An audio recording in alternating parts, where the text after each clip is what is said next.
What's going on, people? Tony here, and welcome back to another episode of TTBurger Game Reviews. And today, this is episode 141, part 1 of 1. And today I'm going to be doing something that I've never done before. Review a rally racing game. And yeah, I actually realized that I never reviewed a rally racing game yet on this channel here. And I just wondering what was I doing?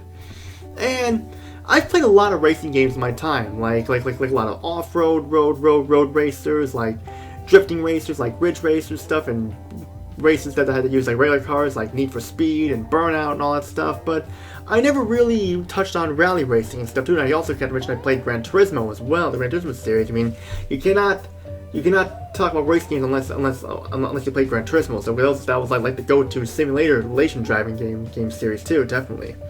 But I never talked about rally racers, even though Gran Turismo did have some rally racing, and talk about like exclusive rally racing. And I've played a lot of rally racing games. Like I played in the arcade Sega Rally, and I played on the PS3 Sega Rally Revo, and I played Rally Cross for the PS1 and stuff, and more. But this one I kind of really like overlooked here, because this one we're looking at today is awesome and stuff, and it's for the PC and PlayStation, released in the year 2000. And we got it right here.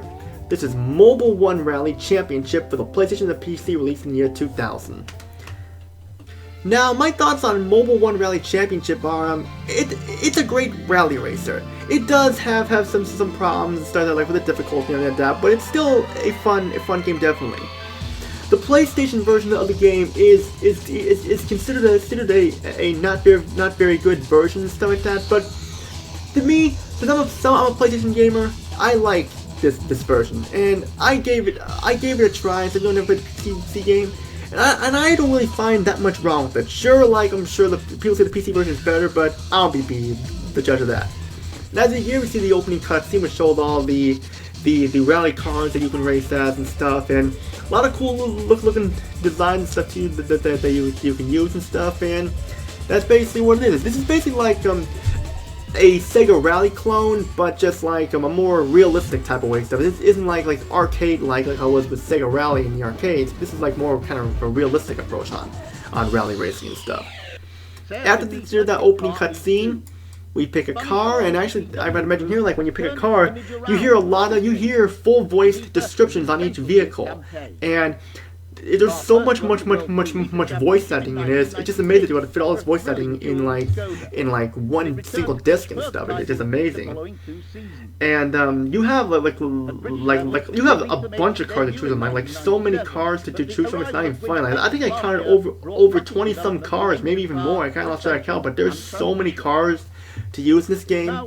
It's just crazy. And then you have descriptions for the course too and stuff. It's just awesome. But the car I'm going to be playing as is the Seat Ibiza Kit Car Evo 2, and that's the car that's on the cover on the manual art and stuff. So I'm going to choose that one because that's the main car. You have Time Trial Arcade Championship.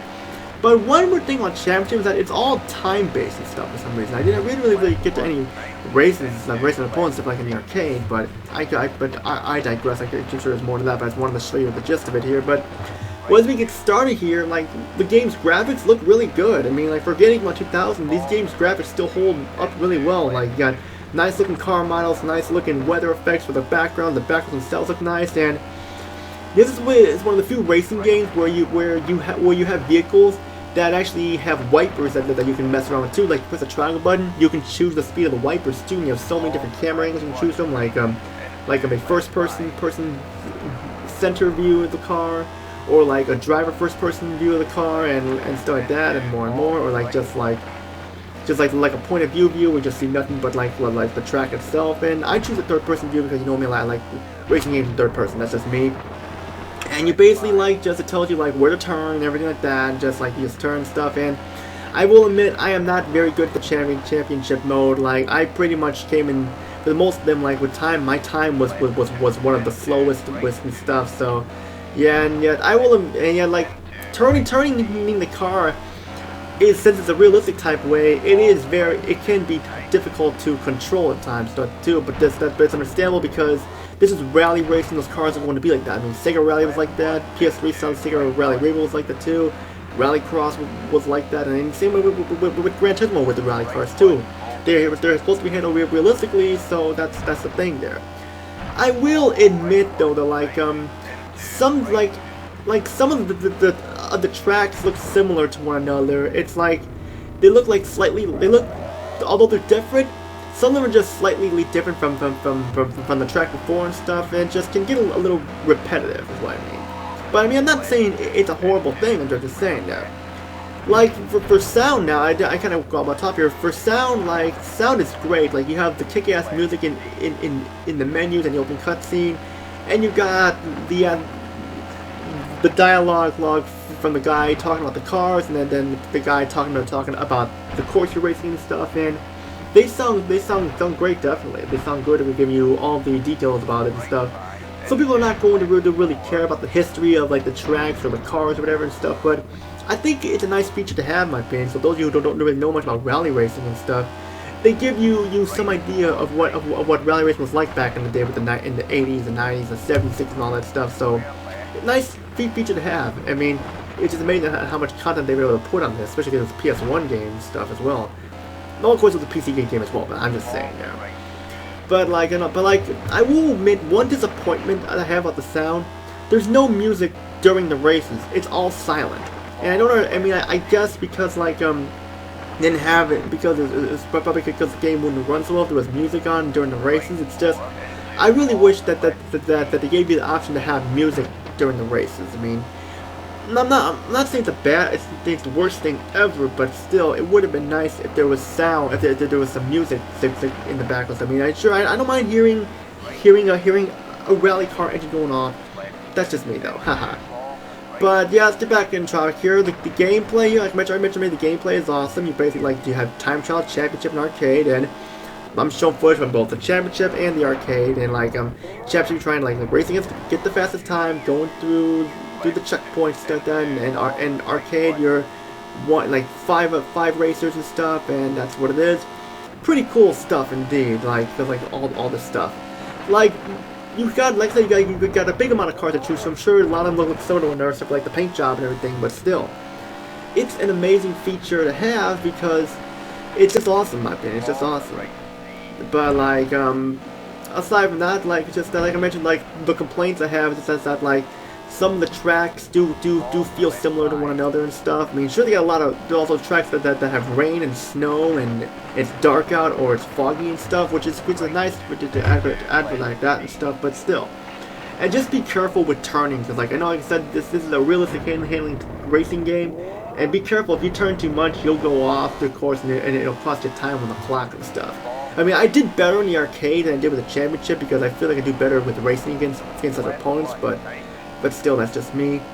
But yeah, this game does still have quite a bit of content at the whole, and a lot of tracks, a lot of cars, and a lot of content, and even voice acting to talking about the history of the rally championships and stuff, and the course you play and stuff. The game it's a European rally racing game. A lot of it takes place throughout Europe and stuff. So it's interesting for us here to get a taste of what racing was like back in Europe and stuff with rally racing and stuff. So I gotta say, Electronic Arts here did a fantastic job with this game. Yeah, I forgot to mention that it was by Electronic Arts though, so my apologies there. But aside from that, there's really much else to say. This is a racing game that should not be missed, and if you can find it, it's very cheap. You'll find you can get it for at most $5, so that you find a local disc store and get it even cheaper. But it's definitely worth owning in your collection of racing games and PlayStation games, and also if you want a collection of rally racing games, good way to start here. That's all I gotta say. So what are my final thoughts here? I recommend this game. People say that the PlayStation version was bad. It's still a fun game. It's still fun in my opinion, and it's basically a more realistic approach a game like Sega Rally stuff. That's more realistic, is what I mean. So it's definitely worth owning in your collection. I have some complaints with the game, but I'm not gonna take that many points off. I have some complaints with no music in the during the races and stuff like that, and sometimes with the control stuff too. But still, nothing nothing major and stuff like that. I'm still gonna give it a great score. Score will be giving it 9.5 out of 10. Definitely the best score to give it. It's definitely worth owning. And that's pretty much all I gotta say here. You like what you see, subscribe, like the video, comment down below, join my Discord group, TTBurger Gamers Next. We're always looking for more people to join. And if you have any requests, feel free to comment down below. I'm willing to take requests at all times. Which all I gotta say, if you can find this game, it's pretty much only for $5 or so, and just pick it up. It's worth owning. Which all I gotta say is Tony. Peace out. Have a great day. See you all in episode 142.